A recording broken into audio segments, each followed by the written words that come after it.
오늘은 훈련, 뿌리 깊은 심령, 굳건한 믿음, 감사로 충만한 교회라는 제목으로 말씀을 전하도록 하겠습니다. 올해 우리 교회의 핵심 가치는 훈련이고요. 올해 표어는 뿌리 깊은 심령, 굳건한 믿음, 감사가 넘치는 교회로 정했습니다. 오늘 우리에게 필요한 것은 마음 훈련, 믿음 훈련, 감사 훈련이라고 판단했기 때문입니다. 겉으로 보면 우리는 과거보다 훨씬 더 안전하고 또 풍요롭고 편리한 시대를 살고 있지만 더 나아진 상황에 비해서 현대인들은 여전히 불안을 느끼고 상대적인 빈곤을 느끼고 결핍이 사라진 자리에 의미의 공백을 느끼고 있습니다. 일찍이 성 어거스틴은 안식 없는 마음이 믿음을 얕게 만든다고 하였습니다. 너무 분주함에 휩쓸리는 삶은 삶의 깊이를 빼앗습니다. 고든 맥도날드는 그의 책 내면 세계의 질서와 영적 성장이라는 책에서 현대인들의 문제는 단순히 너무 바쁘다는 데 있는 것이 아니라 바쁜 삶에 휩쓸려 간다는 게 문제고 내면 세계의 질서가 뒤죽박죽 되어 있기에 삶에 우리가 예상치 못한 일들을 만날 때에 그것들을 대응할 수 있는 힘이 없다라고 하는 것입니다. 그것을 대응할 만한 마음의 체계가 준비되어 있지 않기 때문에 우리가 예상치 못한 상황을 만나면 더 혼란스러워하고 더 쉽게 넘어진다고 하는 것이죠. 오늘날 우리가 우리 자신을 볼 때 신앙이 있어도 너무 조급하고 또 때로는 너무 감정적이며 자기 중심적이고 끊임없이 비교하는 마음으로 자존감이 흔들릴 때가 있지요. 그것은 신앙의 연수가 짧거나 훈련의 경험 유무에 따라 달라지는 것이 아니라 그것은 마음의 문제이고 마음 훈련의 부재의 결과입니다. 자, 마음은 어디에 있을까요? 마음은 여기 있을까요? 여기 있을까요? 마음은 여기에 있습니다. 마음은 feeling이 아니라 mind입니다. 즉, 느낌이 아니라 관점이라는 말입니다. 중요한 것은 감정이 늘 진실이 아니라는 것을 알지만 감정을 그저 품고 있게 되면 우리는 감정의 격정에 휘둘리게 됩니다. 사실 우리는 솔루션이 필요한 것이 아니라 그냥 말할 대상이 필요합니다. 우리가 마음 놓고 오늘의 두려움, 끊임없이 만들고 있는 내 삶의 안전장치, 입버릇처럼 말하는 오늘의 문장들을 나누고 나면 누가 가르치지 않아도 우리 스스로 우리가 무엇을 해야 하는지 압니다. 나누어야 나누어집니다. 근심도 염려도. 믿음은 내 삶에 일어나는 감정을 솔직하게 받아들이고 모니터링하되 결국 감정대로 우리의 삶을 결정하는 것이 아니라 진리의 관점으로 결정하는 단순한 것이어야 합니다.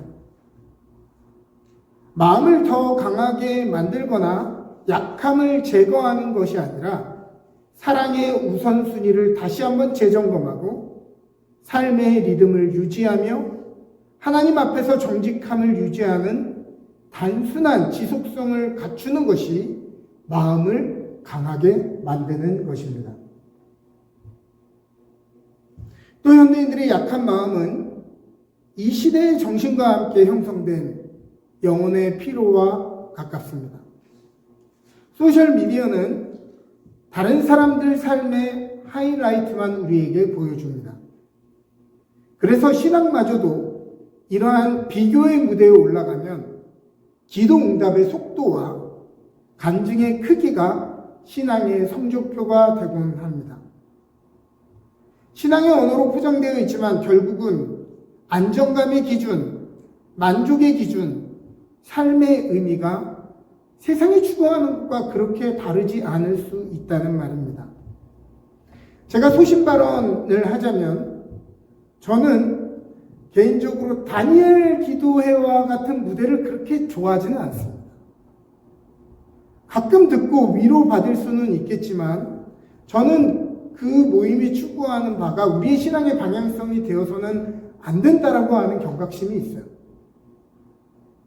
간증자들의 간증을 들어보면 신앙의 언어를 말하는 것 같지만 결국에 신앙을 통해 뭘 얻었느냐? 이 시대가 원하는 성공을 얻었다. 기도했더니 하나님이 부를 주셨다. 기도했더니 질병을 극복했다라는 내용으로 가득 차 있습니다. 제가 이전에도 말씀드렸듯이 그러나 훨씬 더 많은 신앙인들은 이름 없이 살아가고 성실하게 살지만 매일의 재정 문제를 끌어안고 압박 가운데 살아야 하며 믿음의 크기와 상관없이 질병을 만나고 죽음 앞에 서는 것을 바라봅니다. 이 수많은 사람들은 믿음에 실패한 사람들이고 믿음이 없는 사람들인가요? 성공과 부와 건강을 믿음과 일치시키는 순간 보통 사람들의 믿음은 믿음의 부족함, 하나님이 날 사랑하지 않는 것 같은 상실감, 내 건강과 생명만 지켜주지 않은 것 같은 서운함과 신의 부재를 경험하게 되는 것입니다. 그러나 우리가 아는 것은 소셜미디어에서 보이는 그 사람의 삶의 하이라이트가 그 사람의 전부가 아니듯 신앙의 여정의 대부분은 확실한 것이 아니라 대부분은 아리송하고 대부분은 흔들리며 우리의 바람이 이루어지지 않고 무엇이 내 삶에 이루어지고 있는지 모를 때가 훨씬 더 많습니다. 기적과 응답이 신앙의 수준과 동의어가 아닌 것은 이스라엘 민족을 보면 압니다. 심지어는 이런 말도 바울이 했죠. 아니, 예수님이 하셨죠. 유대인들은 표적을 구하고 헬라인은 지혜를 찾으라.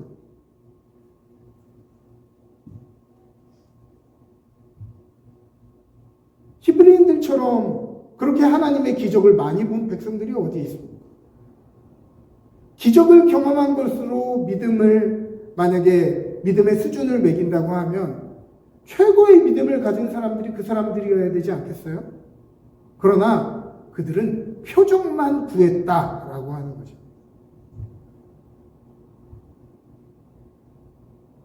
그렇게 기적을 많이 보았다고 하나님이 기뻐하시는 삶을 사는 것이 아니라 뭘 보아야 하냐면 하나님의 얼굴을 바라보는 것, 하나님의 성품을 공부하는 것, 그것이 우리로 하여금 강하고 뿌리 깊은 심령을 갖게 해주는 것입니다.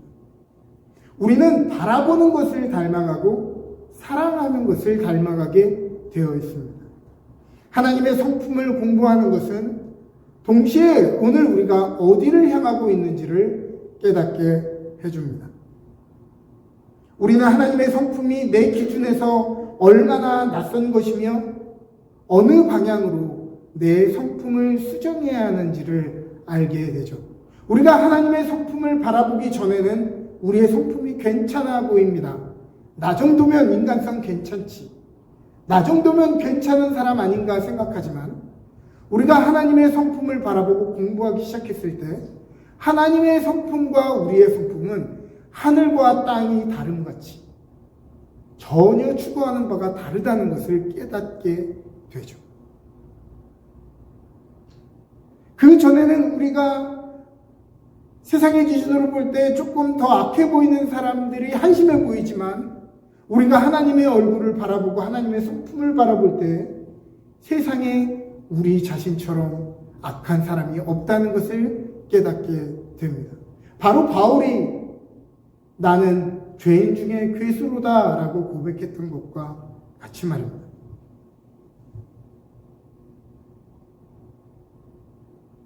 오늘 본문에 그 안에 뿌리를 박으며 라고 하는 말은 완료 분사형으로 이미 그리스도 안에서 우리는 뿌리 내렸기 때문에 다른 종류에서 다른 것에서 우리의 삶의 의미와 에너지를 공급받으려 해서는 안 된다고 하는 것입니다. 이미 우리는 그리스도 안에 뿌리를 내린 자이기 때문에 다른 것에 삶의 의미와 다른 에너지를 공급받으려고 잔뿌리를 내리지 말고 이미 뿌리 박힌 그리스도 안에서 삶의 영향을 공급받으며 그 나무의 열매를 맺어야 한다는 것입니다. 세움을 받아라고 하는 말은 영어로는 being built up 이라고 되어져 있습니다. 지어졌다가 아니라 지어져 가라는 말입니다. 현대인의 성경은 이 구절을 그분을 기초로 여러분들의 인생을 건설하며 라고 번역하고 있습니다. 오늘 우리는 아직 다 되어지지 않았습니다. 오늘 우리의 삶에, 우리의 현장에서, 우리의 인격에서, 우리의 믿음에서 우리는 만족하고 멈춰서서는 안 될 것입니다. 가만히 있으면 이 시대의 조류에 따라 우리는 뒤로 물러가게 되어 있습니다.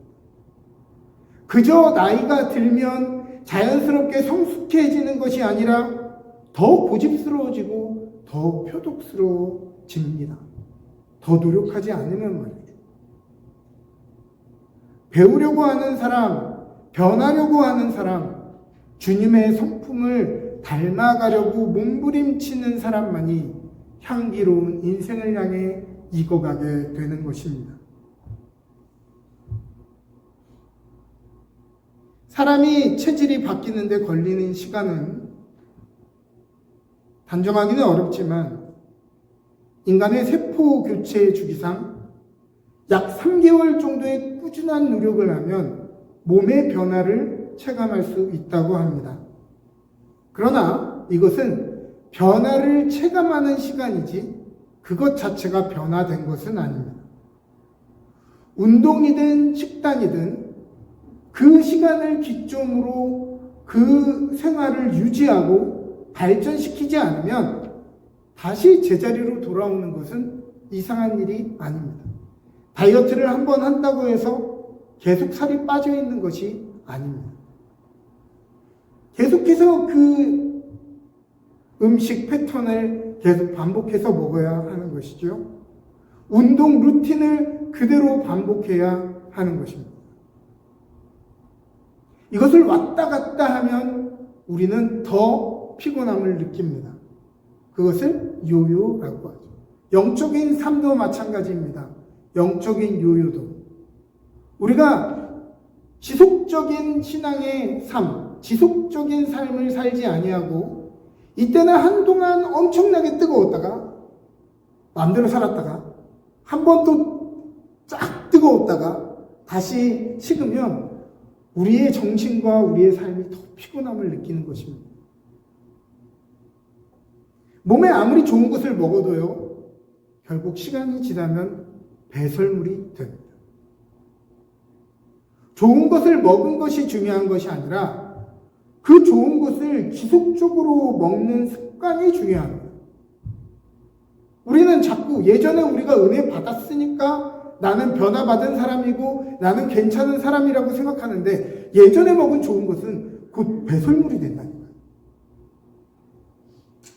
반드시. 결국 지속성의 문제입니다. 뿌리 깊은 심령은 그리스도로 말미암아 그리스도 안에 그리스도로 인하여 삶의 가치를 단순하게 만드는 습관에서 오는 것입니다. 마음의 질서를 잡는다는 것이 삶이 쉬워진다는 말은 아닙니다. 어떤 운동이 되었든 기초를 복귀하는 것이 성장에 필수적이지만 기초로 돌아가는 과정이 단순한 것은 아닙니다. 운동을 오래 하면 할수록 기초로 돌아가는 것이 정말 어렵습니다. 그것이 악기이든 우리의 삶에 그것이 무엇이 되었든 기본이 중요하고 기초가 중요하다는 것을 알지만 다시 그 자리로 돌아가는 것은 쉬운 것이 아니에요. 엄청난 노력과 엄청난 연습이 필요합니다. 이 말은 우리가 새신자처럼 초보가 되라는 것이 아니라 기초에 충실하게 오늘의 잘못된 습관과 근육 사용을 수정하라는 말도 되기 때문입니다. 뿌리 깊은 심령은 그리스도에 대한 믿음의 뿌리를 내리고 그분을 닮아가는 평범하고 반복되는 일상을 통해 이루어집니다. 또 우리가 훈련해야 하는 것은 굳건한 믿음입니다. 오늘의 본문은 이어서 이야기합니다. 교훈을 받은 대로 믿음에 굳게 서서. 바울은 우리에게 더 많이 배우라고 하지 않습니다. 신앙이 굳세지 않은 이유는 오늘날 신앙의 지식의 부족함 때문이 아니라 우리가 배운 것 위에 서 있지 않다는 데 있습니다. 여기서 교훈은 단순한 교리가 아닙니다. 헬라어 교훈이라고 번역된 헬라어 디다케는 삶을 형성하는 가르침, 곧 복음의 방식을 의미합니다. 우리는 이렇게 배웠죠. 은혜로 산다. 십자가가 믿음의 중심이다. 하나님이 내 삶의 주인이시다. 나는 하나님이 아니며 나는 구원자가 아니다. 그런데 현실에서는 우리는 성과로 자신을 증명하려 합니다. 불안으로 내일을 통제하려 합니다. 책임감이라는 이름으로 하나님의 자리를 대신 안고 노욕을 부립니다. 성서 해석이 깊어지고 다양해진 오늘날이 건너 전해진 말로만 복음을 들었던 1세기 신앙인들보다 더 나은 신앙을 가졌다고 우리가 말할 수 있습니까? 그때는 신학교육도 사람들이 이렇게 오랫동안 받지 않았고요. 전에 들었어요. 그것을 읽을 수 있는 자료도 별로 없었고 공부할 수 있는 자료도 없었어요. 오늘날에는 그런 자료들이 넘쳐나죠. 그러면 1세기 신앙인들보다 오늘날 신앙인들이 더 믿음이 좋냐는 말입니다. 아니죠. 1세기 신앙인들의 신앙의 주제는 너무도 단순했습니다. 예수는 그리스도시고 죽음을 이기시고 부활하셨다는 것입니다. 오늘 우리의 믿음이 작은 일에 쉽게 흔들리는 이유는 새로운 교훈을 듣지 못해서가 아닙니다. 우리가 옛 교훈에서 발을 떼었기 때문입니다. 우리가 오늘 은혜가 식어진 이유는 새로운 은혜를 듣지 못함이 아니라 이 놀라운 은혜를 너무도 당연하게 여기기 때문입니다. 굳게 선다라는 말은 공격적인 전진을 의미하는 단어가 아닙니다. 이것은 버팀의 단어입니다. 굳게 선다는 말은 더 앞서간다는 말이 아니라 자기가 있어야 하는 자리를 지킨다는 말입니다. 믿음에 굳게 서지 못하는 이유는 믿음이 약해서가 아니라 주변의 풍랑을 보면서 우리의 마음의 중심이 너무 자주 바뀌기 때문입니다. 즉 우리가 믿음 위에 굳건하게 선다는 것은 결국 다시 우리의 신앙의 중심을 우리의 삶의 우선순위를 다시 하나님께 돌려놓는 선택의 반복입니다. 사랑하는 여러분, 믿음 위에 굳게 서시기를 바랍니다. 끈질기게 버티고 자리를 지키고 중심을 잡고 우선순위를 다시 돌려놓으시기를 바랍니다. 마지막으로 오늘의 본문은 감사함을 넘치게 하라고 명령합니다. 감사는 상황이 좋을 때 나오는 감정이 아니라 오늘 내가 어디에 서 있는지를 보여주는 증거입니다. 즉, 오늘 우리가 어디에 서 있는지 보려면 우리의 입술에서 어떤 고백이 나오는지를 보면 됩니다. 감사는 우리가 하나님이 행하신 일들을 기억하고 감사하고 있을 때 감사의 고백이 나오게 되어 있습니다. 어떤 사람이든 공동체든 감사의 수준이 개인의 인격과 공동체의 수준입니다. 감사는 새 은혜를 경험할 때 오는 것이 아니라 이미 받은 은혜를 잊지 않을 때 자라납니다. 기억은 신앙의 저장고입니다. 우리의 삶에 감사가 메마를 때는 은혜가 끊긴 것이 아니라 기억의 단절의 문제입니다. 그래서 성경은 과거에 지나간 사건들을 열거하면서 태초에 하나님이 천지를 창조하셨던 때부터 출애굽한 과정, 그 모든 고난의 시간들을 이야기하면서 여호와께 감사하라. 그는 선하시며 인자하심이 영원함이로다 라고 우리에게 계속해서 그것을 기억해내라고 이야기합니다. 마음으로만 감사한 것은 씨를 가지되 땅에 심지 않은 것과 같습니다. 우리는 마음으로만 감사를 가지고 있을 때가 많습니다. 그러나 아무리 우리가 씨앗을 가지고 있어도 땅에 뿌리지 않으면, 그것을 가꾸지 않으면 열매가 맺히지 않는 것처럼 우리가 가지고 있는 감사의 씨앗을 표현하고 뿌리고 그것에 양분을 줄 때 그것이 자라나는 것입니다. 우리가 입 밖으로 반드시 감사를 표현해야 공동체에 그 감사가 뿌리를 내립니다. 감사합니다. 수고하셨습니다.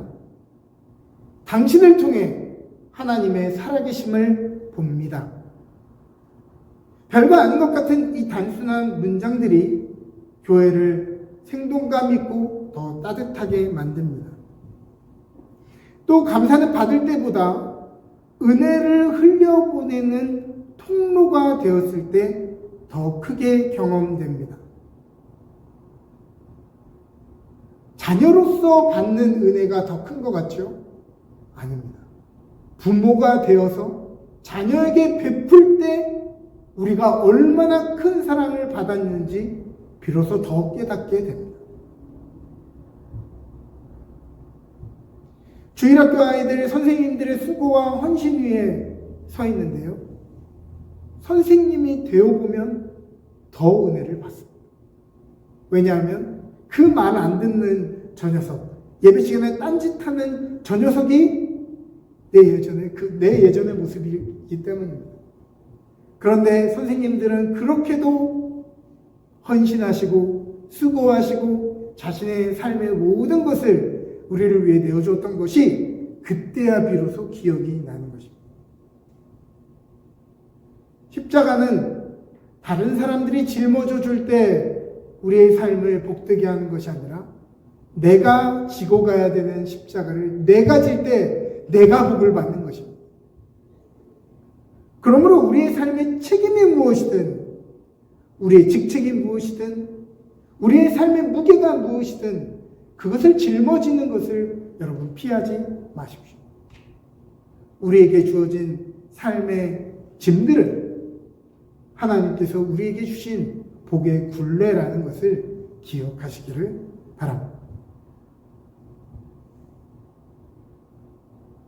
가나의 혼인잔치에서 고급 포도주를 공짜로 맛본 사람들보다 물동이를 채웠던 종들이 더 큰 기적을 경험했듯 광야에서 빵과 물고기를 넘치게 먹은 5,000명보다 자기 도시락을 내어놓았던 아이가 더 큰 은혜를 경험했듯 헌신하는 자리에서 경험하는 감사가 훨씬 더 큰 감사입니다.